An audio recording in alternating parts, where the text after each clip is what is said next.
যাদের মুখের মধ্যে মিথ্যা নাই, যাদের শরীরের মধ্যে হারামের রক্ত নাই, যারা ধোঁকাবাজি করে না, যারা লুটপাট করে না, যারা অন্যায় অবিচার করে না, যারা আপোষ করে না কোনো অন্যায়ের সাথে, এমন মানুষের পিছনে থেকে যখন আন্দোলন করবা, সংগ্রাম করবা, তখনই তোমাদের অধিকার বাস্তবায়ন হবে। সব দালাল, গুন্ডা, বদমাশ, লুটেরা, চোর, ডাকাতরা এদেশে সরকার হওয়ার কারণে গরিবদের দিকে কেউ তাকায় নেই, সব নিজের দিকে তাকাইছে।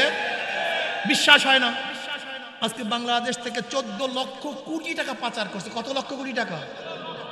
আচ্ছা বলেন তো শ্রমিকরা, 2 বছরের বাজেট, এই 14 লক্ষ কোটি টাকা যদি বাংলাদেশের শ্রমিকদের মধ্যে বন্টন করা হইতো, কি বুঝেন? দেখেন তো চক্ষু বুঝিয়া, সব দরিদ্র সীমার উপরে চলে যেত। সব বাংলাদেশের যত আইন জনগণের জন্য নয়, সব ওই দল এবং সরকারকে হেফাজত করার জন্য, জনগণের সেফটির জন্য, জনগণের উন্নয়নের জন্য, জনগণকে রক্ষা করার জন্য আইন প্রণয়ন করা হয় না।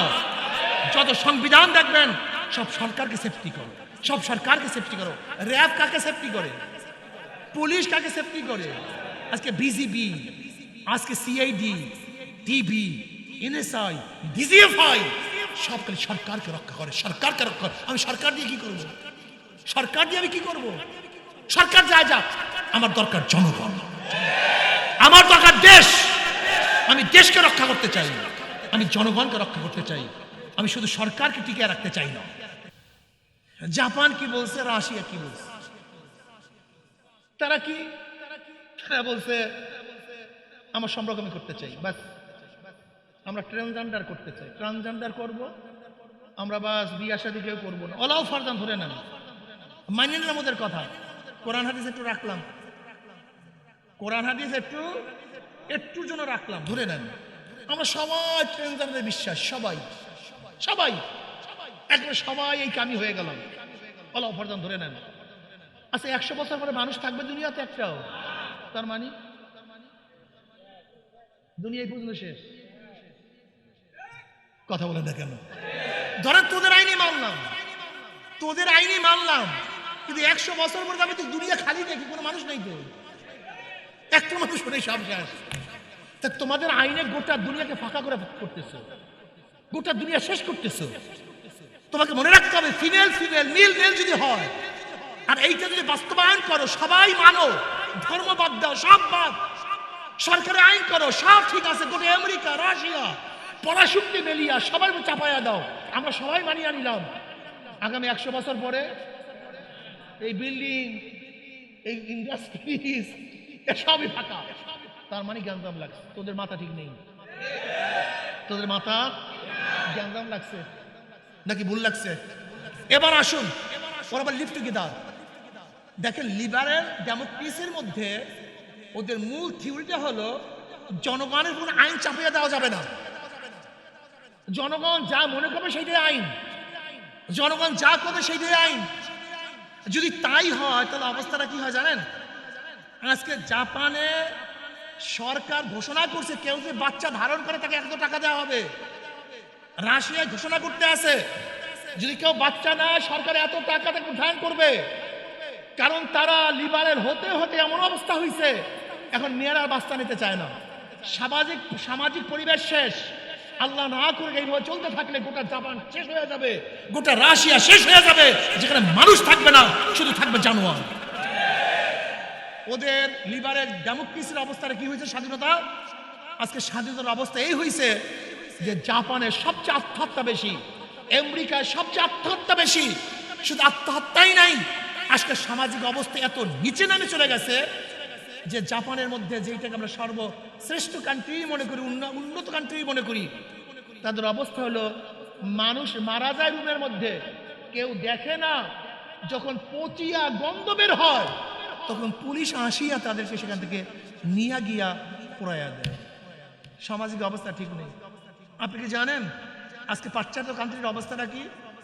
সামাজিক অবস্থা, বন্দরের অবস্থা এত খারাপ, বাপ মা মারা গেলে ছেলে সন্তানরা আসি 1 মিনিট নীরবতা পালন করে, এরপর চলে যায়, এক ফোঁটা চোখের পানিও ফেলায় না, কেউ কারোর সাথে সম্পর্ক রাখে না। ডিভোর্স, সব ডিভোর্স আর ডিভোর্স। স্ত্রীর সাথে স্বামীর, স্বামীর সাথে স্ত্রীর কোনো সম্পর্ক থাকে না। স্বামী যায় এক ক্লাবে, স্ত্রী যায় আর এক ক্লাবে, মেয়ে যায় আর এক ক্লাবে, ছেলে যায় আর এক ক্লাবে। শুধু কি তাই, আজকে ভাইয়ের কাছে বোন, বোনের কাছে ভাই, এমনকি ছেলের কাছে মাও নিরাপদ না। এই পর্যন্ত বুঝছো তোমরা? এই পর্যন্ত বুঝছো? কি বুঝলেন? আজকে যদি কমিউনিজম বিপ্লব হয়ে সমস্ত মানুষের সাম্যতা হয়, তাই রাশিয়ার জনগণ আর প্রেসিডেন্ট একই জায়গায় থাকে না, একই খানা খায় না। কিন্তু আমরা মুসলমানরা, আমাদের মধ্যে সব বাদ আছে। কেমন বাদ? জনাবে মুহাম্মদ রাসূলুল্লাহ সাল্লাল্লাহু আলাইহি ওয়াসাল্লাম যখন মাজলিসে থাকতেন, আমার নবীকে যারা চিনতেন না, তারা নির্বাচন করতে পারতেন না কোনজন সাহাবী কোনজন নবী। সাম্য। সাহাবারা এবং নবী আলাইহিস সালাত একই দাস্তারখানে খানা খাইতেন। আমার নবীও যা খানা খাইতেন, আবার সাহাবারা একই খানা খাইতেন। সাহাবারা যে পোশাক পরতেন, আমার নবী একই পোশাক পরতেন। এর নাম সাম্য। শুধু কি তাই, ওমর ইবনে খাত্তাব রাদিয়াল্লাহু তাআলা আনহু যখন সিরিয়ায় গিয়েছিলেন, গোলাম রশি টানতেছে উটের, উনি চিন্তা করলেন আমিও মানুষ, ওই শ্রমিক ও তো মানুষ, আমি একা আরাম করবো, শ্রমিক কষ্ট করবে, এটা তো হতে পারে না। এবার শ্রমিককে বলতে, শ্রমিক তুমি উপরে আসো, আমি রশি টানি, তুমি আরাম করো। শ্রমিক বলতেছে এটা হয় কিভাবে? না, ইসলামের মধ্যে যারা থাকে তাদের জন্য হয়, যারা ইসলাম মানে না তাদের জন্য হয় না। এবার একবার ওমর ইবনে খাত্তাব রশি টানেন, গোলাম উপরে, গোলাম নিচে, উমার উপরে। এরকম করতে করতে যেদিন সিরিয়ার মধ্যে ঢুকবেন, সেই সময় পালা পড়ছে ওমর ইবনে খাত্তাব রাদিয়াল্লাহু তাআলা আনহু। তাকে রিসিভ দেওয়ার জন্য সবাই তৈয়ার। ইসলাম বুঝো, এই একটা ঘটনা গোটা দুনিয়ার কেউ দেখাতে পারবে না, গোটা দুনিয়ার কেউ না, একমাত্র মুসলমান দেখাতে পারবে, আর দুনিয়ার কেউ দেখাতে পারবে না। ওমর ইবনে খাত্তাব রাদিয়াল্লাহু তাআলা আনহু তেনার পালা। এখন গোলাম বলতেছে এটা হয় না, এটা সম্ভব না, আপনি রশি টানবেন আর আমি উপরে আরাম করব, আমি বাদশা সাজবো আর আপনি শ্রমিক সাজবেন, তা হয় কিভাবে? বলে মুসলমানদের জন্য হয়। আল্লাহর কি কৃষ্মা, তিনি রশি টানতেছেন, গেটের মধ্যে ঢুকবেন, সমস্ত খ্রিস্টানরা রিসিপশন দেওয়ার জন্য ফুল নিয়ে বিভিন্ন কিছু নিয়ে দাঁড়ায় আছে। তাই যে ব্যক্তি উটের উপর আছে সেই তো খলিফাতুল মুমিনিন হবে, তাকে রিসিভ করতেছে। এখন ওখানে মুসলমান গভর্নর বলতেছে যে তোমরা ভুল করতেছো, যে রশি টানে সে হলো আমিরুল মুমিনিন, আর যে উপরে আছে সে হলো গোলাম। একটা নজির দেখা গোটা দুনিয়ার মধ্যে, ইয়াকুবের গোষ্ঠী ইসলাম পছন্দ হয় না, ইসলাম মানতে চাও না, কতগুলো মিথ্যুক ধর্ষক ডাকাতদের পিছনে ঘোরো, তোমাদের সে বড় জালেম আর দুনিয়াতে হতে পারে না। ওরা তোমাদেরকে ব্যবহার করে আঙ্গুল ফুলে কলা গাছ হয়, ওরা নিজেরা খায় আর তোমাদেরকে ব্যবহার করে, আর ইসলাম কাউকে ব্যবহার করে না, সবার জন্য সমবন্টন করে। ওমর ইবনে খাত্তাব রাদিয়াল্লাহু তাআলা আনহু তিনি ঘুরতেছিলেন, জনগণের অবস্থা দেখতেছেন, মরুভূমির কিনারায় দেখে আগুন জ্বলতেছে। কিসের আগুন? গিয়া দেখে মহিলার পাশে কিছু বাচ্চারা কান্নাকাটি করতেছে, আর এক মহিলা সে পাতিলের মধ্যে পানি দিয়ে নিচে আগুন জ্বালাইতেছে, কিন্তু পাতিলের মধ্যে কোনো খাদ্য নেই, শুধু পানি। ওমর ইবনে খাত্তাব রাদিয়াল্লাহু তাআলা বললেন, কে তুমি, কোথা থেকে আসছো? বলে অমুক জায়গার থেকে আসছি। কি করতেছো? বলছে পানি জ্বালাইতেছি। বলে খাদ্য নাই, পানি জ্বালাও কেন? বলে তোমাকে বলিয়া লাভটা কি? বলে বলো সমস্যা কি? বলে দেখো আমার বাচ্চাগুলি ক্ষুধার তাড়নায় কাটতেছে, কিন্তু তাদেরকে আমি খানা খাওয়াবো এরকম কোনো খানা আমার কাছে নাই। আল্লাহ ওমরকে মাফ করুক, সে আমার বাচ্চাদের জন্য কোনো খানার ব্যবহার, কোনো খানার জোগাড় করতে পারে নাই, ব্যবস্থা করতে পারে নাই। ওমর ইবনে খাত্তাব রাদিয়াল্লাহু বললেন, ওমর না জানলে সে খানার ব্যবস্থা করবে কিভাবে? সে যদি নাই জানে তাহলে তাকে খলিফা হইতে বলছে কে? মহিলাদের কথা তো বুঝলেন, এমনি মেজাজ খারাপ, তাকে কে খলিফা হইতে বলছে? ওমর ইবনে খাত্তাব রাদিয়াল্লাহু তাআলা কোনো কথা বললেন না, তিনি সোজা গোলামকে নিয়ে, সাথীকে নিয়ে বাইতুল মালে গেলেন। বাইতুল মালের থেকে বস্তার মধ্যে আটা, চবরি, ঘি, খাজুর, চিনি, অনেক কিছু নিলেন। একটা বড় বস্তা করলেন, টাকা পয়সা নিলেন, অনেক ভারী বস্তা করলেন। এবার গোলামকে বলতেছে, শ্রমিককে বলতেছে, তুমি আমার কাঁধের উপরে বস্তা উঠায় দাও। শ্রমিক বলছে কি সম্ভব, আপনার কাঁধে আমি দেবো কেন, আমার কাঁধে দেন। বলে কিয়ামতের ময়দানে আমার গুনাহ কি তুমি বহন করবা? আমার গুনাহ তো আমাকেই বহন করতে হবে। আমি আমাকে কাঁধে দাও, আমাকে টানতে দাও। রাবি বলেন ওমর ইবনে খাত্তাব রাদিয়াল্লাহু তাআলা সেই বস্তা নিয়ে দৌড়াইতেছেন, খুব দ্রুত গতিতে যাইতেছেন, আগের থেকে পানি গরম। ওমর ইবনে খাত্তাব রাদিয়াল্লাহু তাআলা সেই পানির মধ্যে আটা, চব্বি, খাজুর, চিনি, ঘি সুন্দর সারিদ তৈরি করলেন। রাবি বলতেছেন ওমর ইবনে খাত্তাব রাদিয়াল্লাহু সেই খাদ্য তৈরি করার জন্য আগুনের মধ্যে এরকম ফুকাইতেছিলেন, তার দাড়ির থেকে ধোঁয়া বাড়ি হইতেছিল, একটা চুলার কাছে গিয়ে খুঁইতেছিলেন যেন তাড়াতাড়ি খাদ্য হয়, আগুন জ্বলে। খাদ্য হয়ে গেছে। ওমর ইবনে খাত্তাব রাদিয়াল্লাহু তাআলা আনহু সমস্ত বাচ্চাদেরকে খাওয়াইলেন, মহিলাকে খাওয়াইলেন, অনেক কিছু দিলেন, টাকাও দিলেন। এখন মহিলা বলতেছে যদি ওমর খলিফা না হয়ে তুমি খলিফা হইতা কতই না সুন্দর হইতো। ওমর ইবনে খাত্তাব তখন পরিচয় দিলেন না, বলে সেখানে গেলে আমাকে দেখতেও পারো। ওমর ইবনে খাত্তাব রাদিয়াল্লাহু তাকে খাওয়াইয়া, বাচ্চাদেরকে খাওয়াইয়া রওনা করছেন। কিছু দূর গিয়েই তিনি থামলেন, বাচ্চাদেরকে তাকায় আছেন। সাথী বলতেছে আপনি কি করতেছেন, কি দেখতেছেন? বলে এতক্ষণ যে বাচ্চাদের চোখের মধ্যে পানি দেখছি, সে বাচ্চাদের চেহারার মধ্যে হাসি আমাকে দেখতে খুবই ভালো লাগে, কাজে আমি সেটা দেখতেছি। চাইছি আমি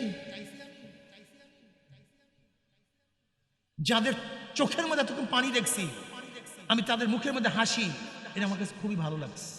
এর নাম মুসলমান, এর নাম মুসলমানের নেতা, এর নাম খলিফাতুল মুমিনিন। এই একটা ঘটনা যদি আজকে আমাদের বাস্তবায়ন হইতো, কি অবস্থা হইতো বলতো দুনিয়ার মধ্যে? আমার শ্রমিক বাবারা, ইসলামের শ্রমিক নীতি জানো না। আমার নবী একজন শ্রমিক ছিলেন, তিনি ইহুদির পানি টানছেন, ইহুদির শ্রমিক হিসাবে পানি টানিয়া খেত ভরছেন। শ্রমজীবী, চাকরিজীবী, বুদ্ধিজীবী, যে বুদ্ধি বিক্রি করিয়া পেটটাকে চালায় সে হলো বুদ্ধিজীবী। যে চাকরগিরি করিয়া পেটটা চালায় তার নাম চাকরিজীবী। আর যে নিজের ঘাম ঝরাইয়া জীবিকা নির্বাহ করে সে হলো শ্রমজীবী। শ্রমজীবী সবচেয়ে দামি। আপনাদের টাকার চেয়ে এত হালাল টাকা কাউন্ট নেই। এই শ্রমজীবীদের হালাল টাকা, দামি টাকা, এই টাকা হালাল, এর চেয়ে হালাল কোনো টাকা নেই। এক আল্লাহর ওলি, তার কাশফ হচ্ছে না, একজনকে বলছে আমার কাশফ কিভাবে হবে? তাহলে তুমি যদি হালাল খানা খেতে পারো তাহলে তোমার কাশফ হবে। কোথায় হালাল খানা পাওয়া যায়? খুঁজতে খুঁজতে জঙ্গলের মধ্যে গিয়ে দেখে কাঠুরে কাঠ কাটতেছে। উনি বুঝছে যে এই কাঠুরিয়ার টাকা সম্পূর্ণ হালাল, শ্রমিকের টাকা, এটা হালাল হবে। এবার শ্রমিকের মেহমান হয়েছেন, হালাল খানা পেটে পড়ার সাথে সাথেই পানি শেষা করে শুরু করছে, পানি সেচতেছে, পানি সেচতেছে। এখন শ্রমিকের ছোট্ট মেয়ে বলতেছে কি করতেছেন আপনি? তুমি বুঝবা না, তুমি বুঝবা না, তুমি বুঝবা না। বলে বলেন না কি হয়েছে? বলে আমি নৌকার পানি শেষ করতেছি। বলে আপনি যেই নৌকার পানি শেষ করতেছেন নৌকা কোথায় যায় তা জানেন নাকি? সে ভর্তি হয়ে গেছে। আপনি যেই নৌকার পানি শেষ করতেছেন সেই নৌকা কোথায় যায় জানেন নাকি? এবার সে তো ভরকায় গেছে। বলে ওই নৌকা ইসলামকে ধ্বংস করার জন্য রওনা করছে। ইসলামের দুশ্মনেরা আল্লাহ পাকের গজবে সে ডুবাইতেছে, আর আপনি সেই পানি শেষ করতেছেন। এবার ওই ব্যক্তি বলছে তুমি বুঝলা কিভাবে?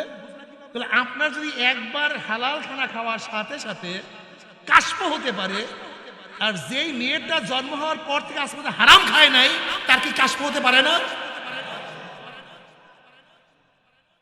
শ্রমিকদের টাকা হালাল, কিন্তু আজকে শ্রমিকদের অধিকার আমরা বাস্তবায়ন করতে পারছি না। এর কারণটা কি? ইসলামী নীতি নাই, ইসলামিক শ্রমিক আইন নাই। আজকে গরিবের অধিকার বাস্তবায়ন করতে পারছি না। এর কারণটা কি? গরিবের করে সরকার বাংলাদেশে সরকার হয় নাই। সব দালাল, গুন্ডা, বদমাশ, লুটেরা, চোর, ডাকাতরা এদেশে সরকার হওয়ার কারণে গরিবদের দিকে কেউ তাকায় নেই, সব নিজের দিকে তাকাইছে। বিশ্বাস হয় না? আজকে বাংলাদেশ থেকে 14 লক্ষ কোটি টাকা পাচার করছে। কত লক্ষ কোটি টাকা?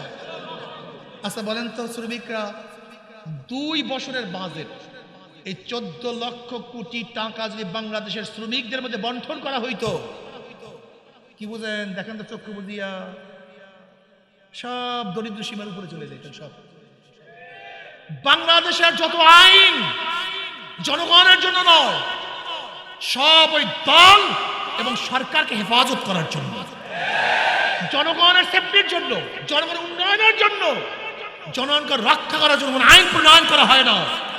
যত সংবিধান দেখবেন সব সরকারকে সেফটি করো, সব সরকারকে সেফটি করো। র্যাব কাকে সেফটি করে? পুলিশ কাকে সেফটি করে?